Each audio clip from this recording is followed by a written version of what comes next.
La mujer con la que Ábalos asegura haber mantenido una relación reconoce ante el juez que le dieron 2 empleos en empresas públicas, que ambas le pagaron, pero que nunca tuvo que trabajar en ninguna de ellas.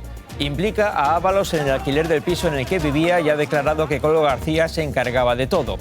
El ministro Óscar Puente dijo haber investigado los contratos de la pareja de Ábalos, pero aseguró que no encontró nada ilegal.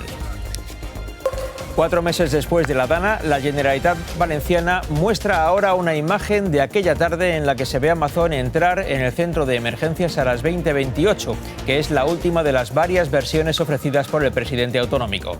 La jueza que investiga la tragedia pide nuevos informes para conocer la cronología de los hechos y si hubo receso en la reunión de la CECOPI. Mazón se niega a dimitir mientras en el PP crece el descontento por la situación. La Autoridad Fiscal Independiente cuestiona la condonación de deuda a las comunidades autónomas pactada entre Moncloa y Esquerra Republicana. La AIREF dice que no tiene sentido hacer una condonación de deuda si no se garantiza que no se va a seguir acumulando deuda a futuro, por encima de lo que permiten las reglas fiscales. La vicepresidenta Montero mantiene la presión sobre el PP para que acepte esa quita. Buenas noches y además en Antena 3 Noticias, la muerte de uno de los grandes actores de Hollywood. ¿Intentas quitarme a mi mujer? ¿Cómo quiero que salgas de mi casa? Pues claro. Adoro cada minuto que pasa. Jim Hackman y su mujer han aparecido muertos en su casa de Nuevo México. Los cadáveres estaban en habitaciones diferentes y junto a ella había un frasco de pastillas. Retirado desde hace años, el célebre actor llevaba una vida tranquila. Jim Hackman tenía 95 años, su esposa 63.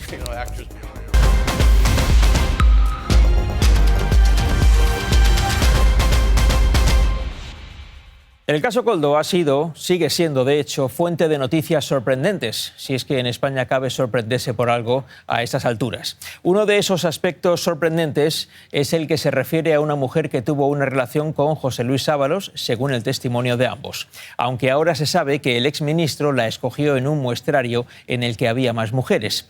Estamos ante una circunstancia personal que se mezcla con los posibles delitos investigados por el juez y que no son pocos delitos ni poco importantes. Y esa mezcla nos ofrece hoy detalles destacados que tienen que ver con el abuso de los cargos políticos y con el abuso impúdico del dinero que los contribuyentes aportan al Estado con la intención de que se gaste bien, a ser posible. Y este no es el caso, como ahora verán. Su nombre es Jessica. Hoy ha comparecido como testigo ante el Tribunal Supremo. Ha llegado a la sede judicial camuflada para que no se la pudiera identificar. Según varios testimonios, se ha mostrado muy nerviosa, superada por esta situación. Y el juez le ha permitido salir por una puerta más discreta para no coincidir con los medios que la esperaban fuera. En ese interrogatorio, Jessica ha dejado titulares importantes. Ha declarado que no sabe quién pagaba el piso en el que residió en Madrid durante más de 2 años, aunque dice que imagina que Ábalos lo hizo en coordinación con Koldo García. Pero lo más llamativo es lo que ha reconocido poco después, que llegó a recibir 2 sueldos de empresas públicas que la contrataron por recomendación de la trama. Pero dice que nunca llegó a trabajar en ellas porque nunca la llamaron. Es decir, cobró sin trabajar en 2 empresas públicas relacionadas con el Ministerio de Transportes. A eso nos referíamos antes, al hablar del abuso con el que se llega a malgastar el dinero de los impuestos que pagan los ciudadanos. Pedro Callejas. Vicente, Jessica Rodríguez estuvo 2 años y medio contratada en estas 2 empresas. En ambas su jefe era el hermano de Koldo y en ambas su trabajo fue prácticamente cero. Se limitó en esos 2 años y medio a recoger un portátil, a realizar un curso de prevención de riesgos laborales y a fichar cada semana. Poco más, ella dice que no sabía que era una empresa pública. Además ha admitido que acompañó a Ábalos durante varios de los viajes oficiales que realizó como ministro. Dice que en esos viajes de sus gastos se ocupaba Koldo, luego se los reembolsaba a Ábalos. Jessica. La expareja de José Luis Ábalos llega al Supremo con una imagen muy cambiada, intentando no ser reconocida. ¿Cómo fue la declaración? Durante algo más de 40 minutos, Jessica Rodríguez ha explicado la relación que tuvo durante meses con Ábalos y también cómo acabó. Él me había prometido que se iba a divorciar. Vi que había pasado 1 año y eso no se cumplía. Asegura que acompañó al entonces ministro en numerosos viajes oficiales, que él a veces le daba dinero en metálico, aunque su sueldo llegaba directamente de varias empresas públicas en las que reconoce que nunca fue a trabajar. Yo nunca supe que eso era una empresa pública. Yo vengo del sector privado. Uno de esos trabajos lo consiguió gracias al hermano de Koldo. Dice que él era su jefe. Yo tenía que estar a la espera de que él me necesitase. ¿Llegó a necesitarla alguna vez? No. Sobre el apartamento del centro de Madrid en el que vivía, ha dicho que no tiene claro quién lo costeaba, que podría ser el propio Ábalos. Me dijo que cogiera un piso que me gustara y elegí ese porque estaba cerca de Ferraz y de mi universidad. Todo en el primer día en el que se expone a las cámaras, aunque solo lo ha hecho a su llegada. El juez ha decidido que se fuera por otra puerta debido a su estado de ánimo, porque según fuentes presentes en el interrogatorio, la exnovia de Ábalos ha declarado completamente rota. Cuando el juez preguntó a José Luis Ábalos si había estado en los pisos alquilados a las mujeres que aparecen en la causa, la respuesta del exministro fue muy sugestiva. Dijo textualmente: "Yo creo que no me acuerdo". Y sobre los 2 empleos públicos por los que Jessica cobraba sin trabajar, ya se le preguntó tiempo atrás al actual ministro Óscar Puente, que trató de mostrar su diligencia política ordenando investigaciones internas. Pero el resultado sobre este aspecto concreto resultó claramente fallido porque le pareció que todo estaba justificado. ¿Va usted a auditar los contratos laborales de las amigas del señor Ábalos, esas chicas, compañeras? Sí, he preguntado en relación con esos contratos y han seguido los procedimientos de contratación habituales. Es decir, no hay nada en esos expedientes de contratación que me haya hecho pensar la existencia de ninguna ilegalidad. No había nada ilegal, según el ministro, pero la pareja de Ábalos tenía 2 sueldos de empresas públicas y nunca trabajó en ninguna. Sería conveniente que se averiguara quién hizo las entrevistas a la candidata para darle esos empleos, quién controlaba su asistencia al puesto de trabajo, quién era su jefe directo y quién hizo el informe en el que no se encontró nada ilegal. El ministro Óscar Puente tiene trabajo por delante sobre este evidente malgasto de dinero público, sobre la evidencia de que el Ministerio no investigó todo lo que debió investigar. Eso es lo que ha trascendido de la declaración en el Tribunal Supremo. Pero durante toda la investigación, el nombre de la mujer relacionada con Ábalos ha aparecido en varios tomos de la Guardia Civil. Era su primera vez en el Supremo, pero ya antes en esta sala había sonado su nombre. ¿Usted sabía que Jessica trabajaba ahí? Por los movimientos sospechosos para la UCO, un sueldo que le llegaba de un trabajo al que ella nunca fue, su presencia en viajes oficiales. Sí, me acompañó en algunos. Concretamente en 16 de este Moscú consta esta imagen y especialmente llamativo su piso. ¿Cómo paga el piso? En un edificio en el centro de Madrid, 2.700 euros al mes que ella no abonaba. De sus gestiones se encargaba Koldo. Es la segunda vez que la nevera pita, que vengan a revisarla para no volver a tener problemas con ella. Y a él también le llegaban las quejas de los regalos que no eran suficientes. Hay 4 modelos diferentes del iPhone y bueno, pues 128. Hubiera preferido el otro, porque hay otros más. A pesar de que era con Ábalos con quien mantenía una relación. Como las que tienen normalmente todas las personas. Que duró unos meses. Era una relación extramatrimonial. Cuando acabó. Era muy difícil. Sin embargo, no cesó el pago de ese piso, continuó hasta que la trama se cansó. Colorín colorado, este cuento se ha acabado. Perfecto, 3 años y medio de casa gratis. Por un total de más de 82.000 euros.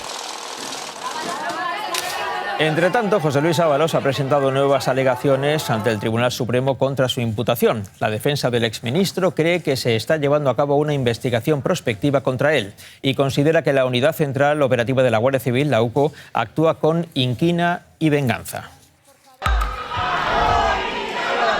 Si os parece, vamos a respetar el acto, que se ha organizado con mucho cariño, aunque no queréis respetar al presidente de la Generalitat.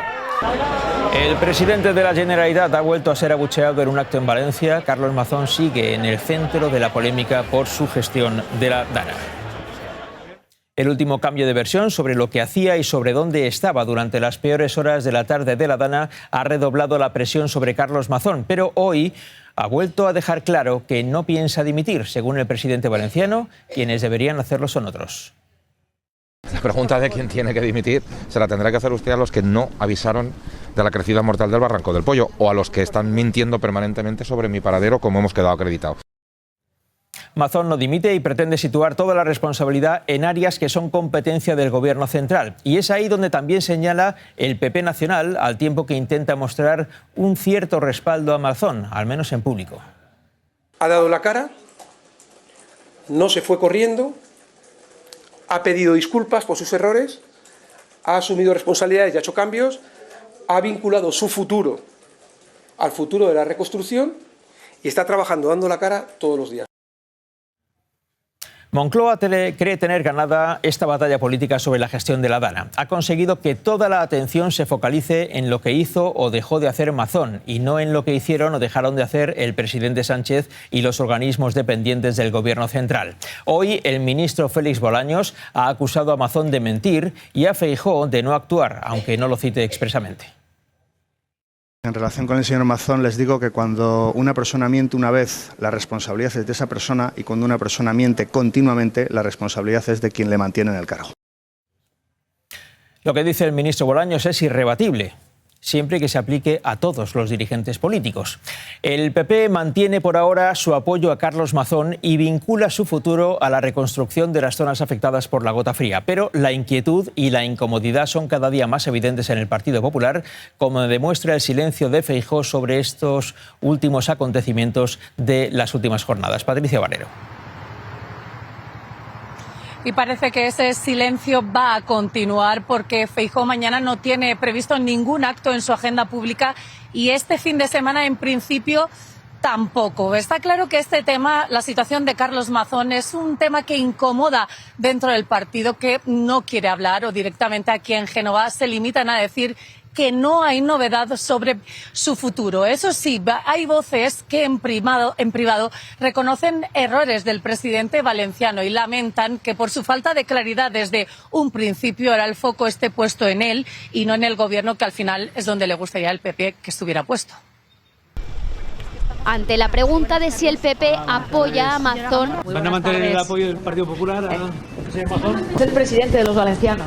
Algunos miembros de la dirección evitan hoy respaldarle abiertamente, aunque otros sí cierran filas. El respaldo al presidente de la Generalitat. Mazón dio explicaciones y el gobierno no ha dado ninguna. Más allá de la cronología, de las contradicciones... Es un debate que nos va a llevar a pocas conclusiones. Los populares intentan poner el foco en la reconstrucción. En el gobierno tachan la situación de insostenible. ¿De qué pasta tiene que estar hecho para mentir todos los días? Y aseguran que el cambio de versiones tiene una explicación. Que él ha pasado de una defensa política a una aparente defensa judicial. Dan a Mazón por amortizado. Es cuestión de, no sé si de días o de semanas, que el Partido Popular le deje caer. Y apuntan ya a lo más alto del partido. El señor Feijóo, la persona que puede parar esto, que lo pare. Exigen a Feijóo que actúe.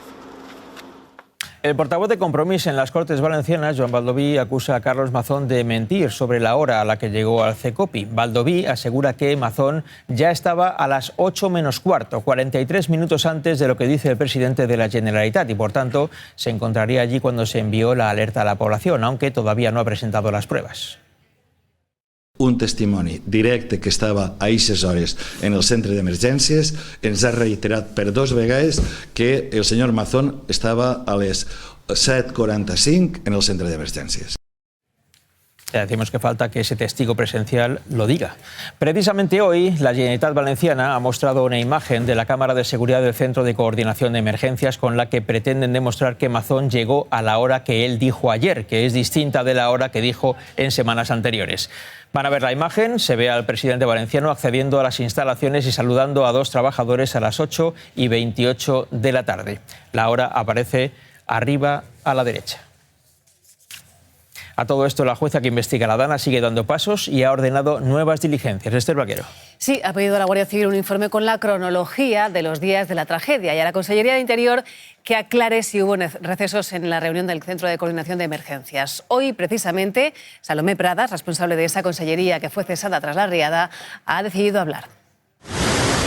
La jueza pide a la Guardia Civil una cronología de los desbordamientos de ríos, barrancos y embalses y su relación con los fallecimientos. Y pregunta a la Consellería de Interior si hubo algún receso en la reunión del Centro de Emergencias. Busca presuntas responsabilidades de personas con competencia para enviar la alerta. Jure cumplir. Salomé Pradas llegó al CECOPI a las 16:56. Era la consellera de Interior y Emergencias. Por eso llamó la atención que desconociera el sistema de alertas a móviles. Ahora dice que eso no era así. Yo nunca dije que no lo conociera, sino que era una herramienta que nunca habíamos utilizado porque estaba en pruebas. Y esto dijo entonces. Un técnico nos informa que existe un mecanismo que se denomina S-Alert. Ahora Prada descarga la responsabilidad del envío tardío de esa alerta en los técnicos. La decisión de lanzar alarma no la tomé yo, la tomaron los técnicos con todos los datos que tenían. No lo digo por excusarme, es que fue así. En su momento habló en primera persona. Decidimos activar esa alerta. Mientras las televisiones ofrecían en directo lo que estaba pasando, Prada se aclara. Y en el CECOPI no hay teles, no veíamos imágenes. Ha aceptado hablar, pero sin permitir grabar sus declaraciones. Como consecuencia de la dana, 224 personas murieron y otras 3 desaparecieron. La mayoría de los fallecidos perdieron la vida antes de que llegara la alerta a los teléfonos móviles. Hoy hemos hablado con algunos de los familiares de los fallecidos que aparecen en el sumario. Susana recibió este último mensaje de su marido. Le dije, ¿cómo vas? A las 8:05 me dijo mal. Aquí le vemos agarrado a una reja hasta que la corriente se lo llevó. Empecé ya a hacerme la idea, dije, malo. Es uno de los relatos recogidos en el sumario, como el de Pilar, que perdió a su hermano dependiente. Y vino toda la ola de cara a la casa. Su cuidador pudo subirlo a la planta de arriba, pero murió esa misma noche. Consiguió subirlo, pero claro, tuvimos que pelear para que le reconocieran como muerto por la dana. Rosa cree que su marido seguiría vivo si la alerta se hubiese lanzado antes. Estábamos haciendo vida normal. A las 8:11 cuando esto pitó, esto ya era imposible. Igual que el de Rosa, que murió al intentar salvar el coche. ¿Y cuántas veces me da en la cabeza si no le hubiera dado las llaves? Cuando la alerta saltó al móvil de Victoria, ya ni siquiera lo tenía a mano. A las 7 de la tarde, su marido y sus 2 hijos ya habían sido arrastrados por la riada. Y yo lo estuve viendo. Qué horror, qué noche pasé. Piden a la jueza que investigue si esas muertes podrían haberse evitado. Así escenificaron ayer los presidentes autonómicos del PP su rechazo a la condonación de la deuda presentada por el Ministerio de Hacienda, después de un acuerdo de Moncloa con Esquerra Republicana de Cataluña. Se fueron de la reunión del Consejo de Política Fiscal y Financiera sin debatir ni votar el plan. Ese gesto no evitó que la quita del Gobierno pasase ayer su primer filtro. La tramitación inicia su camino y podría alargarse durante meses, pero el PP insiste en que no piensan aceptarla, ni ahora ni en el futuro. Y la vicepresidenta Montero ha ocupado un largo rato en criticar a los populares. La instrucción de Génova era mala para los territorios que ellos representaban. Por eso se levantaron, para no tener que votar. Es así de infantil, es así de triste y es así también pues de desalentador. Los populares piden una reforma del sistema de financiación y una reestructuración de la deuda. No admiten nuevas cesiones a los independentistas. El Gobierno, por su parte, reprocha a Feijóo faltar de responsabilidad, aunque sigue creyendo que las comunidades del PP acabarán aceptando el dinero. Moncloa, Lucía Fernández. Sí, lo creían el día que anunciaron la propuesta y lo siguen creyendo ahora después de que abandonaran esa reunión, porque aquí en Moncloa dicen que fue una puesta en escena, tacticismo político, pero creen que más adelante, llegado el momento, las comunidades del Partido Popular no se van a oponer a esa quita de la deuda. Y lo creen porque insisten en que nadie entendería lo contrario y defienden que este plan no es una compra de votos, como dicen, y que beneficia a todos. Hacia el Partido Popular dirigen hoy todas las críticas, lo han hecho varios ministros, incluso el propio presidente del Gobierno, a la vez que defendía a su vicepresidenta y ministra de Hacienda. Con la ministra de Hacienda a la cabeza, hicieran dejación de funciones. El Gobierno cierra filas. No tiene un pase. Tachan de hipócritas a los consejeros populares que ayer se levantaron de la reunión. ¿Por qué se levantaron? Pues porque sencillamente no quisieron manifestar allí su voto negativo. Yéndose, lo que hicieron fue abstenerse. Creen que fue una huida hacia adelante y que, llegado el momento, no van a renunciar. Querrán esa quita. Y aunque en Génova se mantienen firmes, mantendremos la misma oposición a la condonación, siempre. Esta estafa que supone el trilerismo fiscal. Hay territorios que no cierran la puerta a que, si la quita entra en vigor, se puedan acoger. Yo tengo que leer la letra pequeña antes de saber si hay adhesión o no hay adhesión. Aún así critican lo aprobado. Va a ser un cambio de deuda de un bolsillo a otro. Denuncian las formas. Lo que no vamos a pagar son los despilfarros separatistas. Y acusan al Gobierno de no permitirles gastar lo ahorrado en gasto social. Moncloa lo niega. Los puedes destinar a políticas públicas como la sanidad, la educación. El de ayer fue solo el primer paso. ¿Por ahí? La gran dificultad volverá a estar después en la suma del Congreso, pendientes otra vez en el Gobierno de lo que finalmente vote Junts. Pues hay noticia importante sobre este asunto porque la AIREF advierte de que la condonación de la deuda debería tener como condición que las comunidades autónomas se comprometan a cumplir las reglas fiscales para no seguir acumulando más deuda. Por su parte, Moody's asegura que la quita puede ser negativa para la calificación crediticia de España. La vicepresidenta Montero muestra estos días su entusiasmo por condonar parte de la deuda de las comunidades autónomas, aunque esa deuda tenga que asumirla el Estado y como consecuencia todos los españoles. Pero hace 7 años, cuando era consejera de la Junta de Andalucía y Rajoy era el presidente del Gobierno, Montero se mostraba contraria a las condonaciones con la misma firmeza con la que ahora opina lo contrario.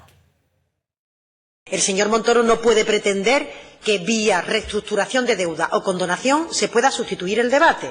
Lo decimos otra vez para que quede constancia, porque no vamos a compartir, por mucho que se beneficiara o no Andalucía de una propuesta que se hiciera, el debate es insustituible porque estamos hablando de los próximos 10 años en materia de financiación.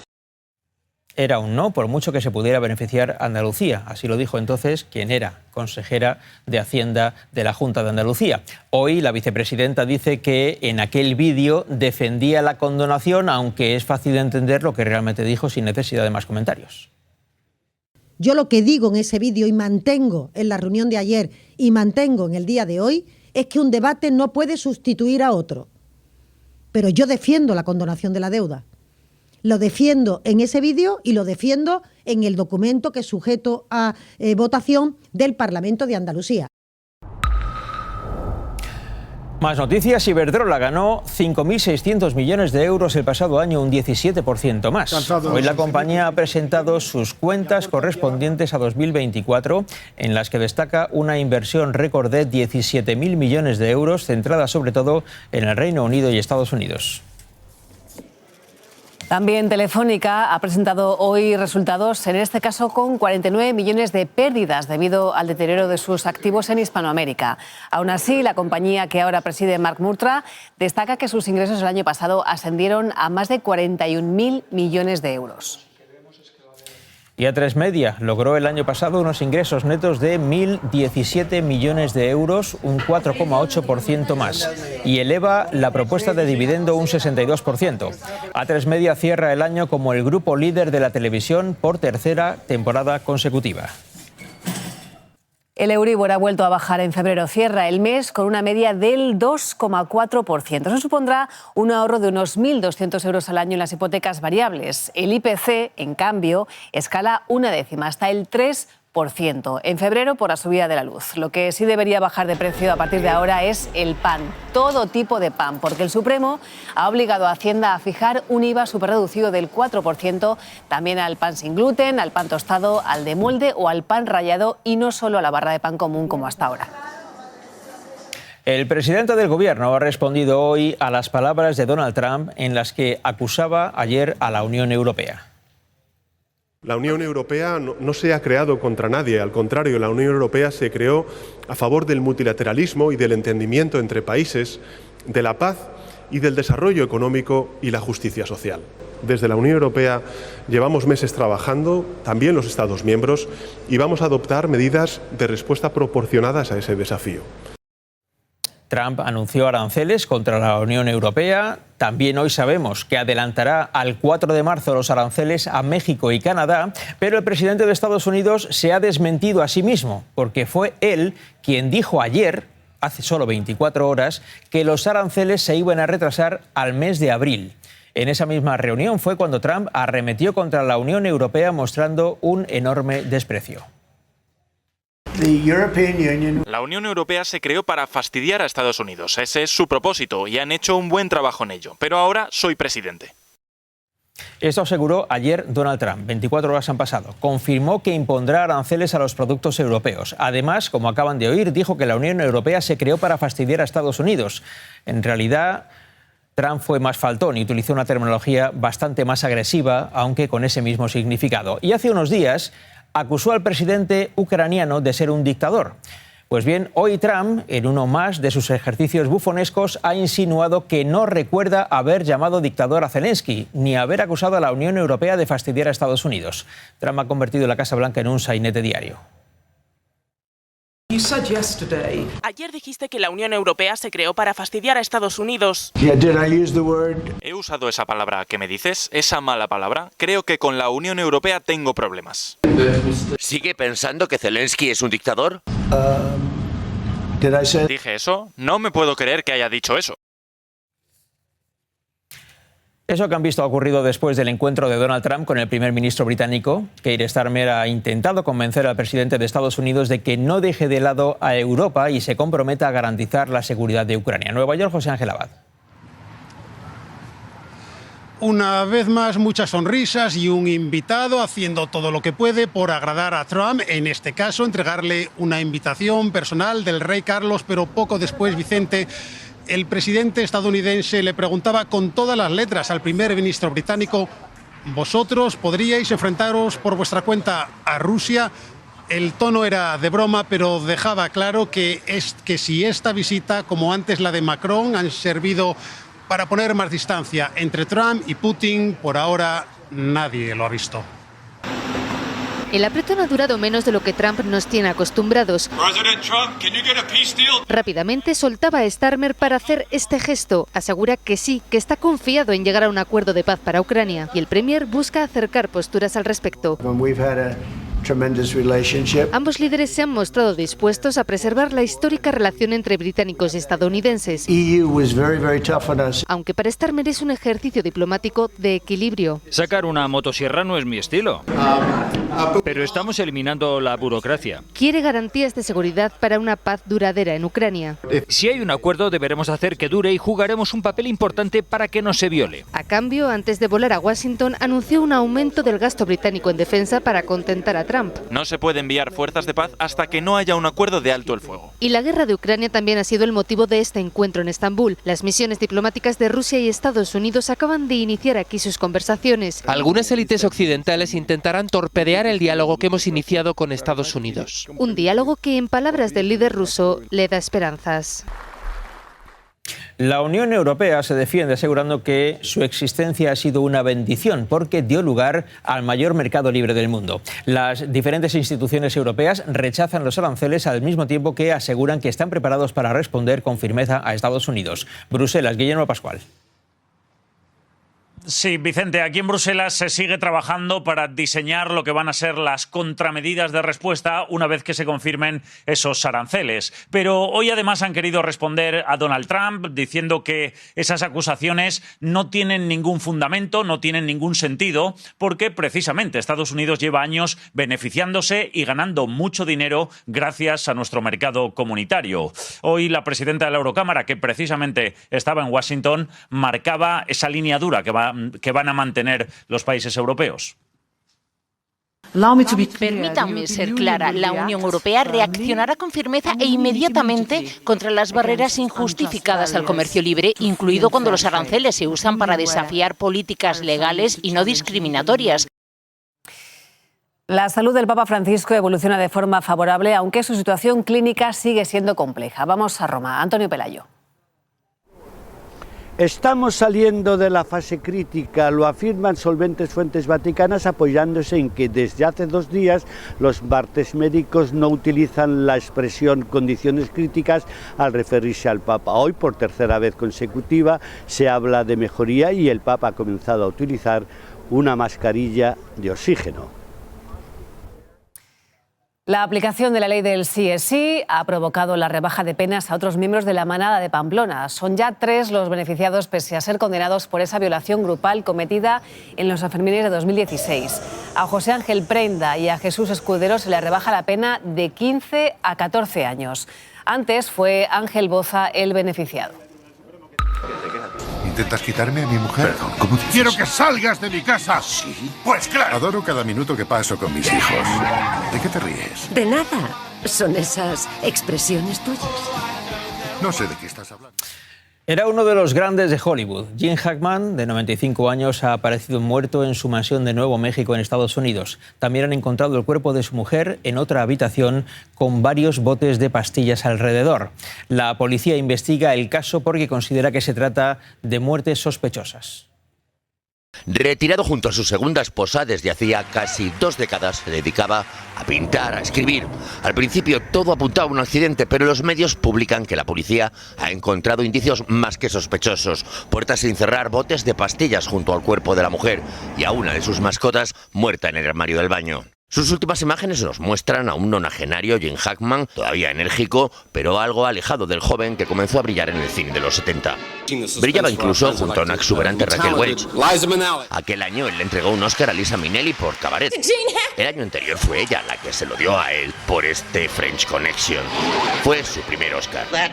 Brilló también en Bonnie and Clyde de secundario. Excitante. Y como secundario a las órdenes de otro grande, Clint Eastwood, se llevó su segundo Oscar. En Sin Perdón hacía de malo, pero su malo malísimo fue Lex Luthor, porque hay que ser un malo muy bueno para enfrentarse a Superman. Pues claro. Sus últimos papeles, muy bien elegidos, conservaban intacto su talento, un genio que le convirtió en uno de los grandes. Y en los boletines y espacios informativos de Onda Cero.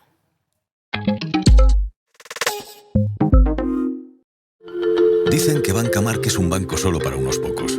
Para esos pocos que buscan un banco en el que confiar, cercano. Todos esos pocos que no creen en soluciones fáciles y sí en el asesoramiento experto. Bueno, quizás no suena a pocos, ¿no? Fíjate, igual tú también eres de esos muchos pocos que cada día somos muchos más.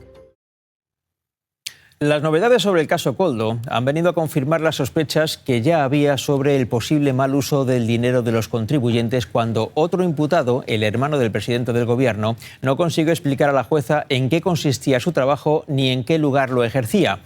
Hoy sabemos que una mujer, amiga del exministro Ábalos, fue contratada en 2 empresas públicas, que cobró por ello, pero nunca trabajó. España, 27 de febrero de 2025. Buenas noches. Pasen una feliz noche. Hasta mañana.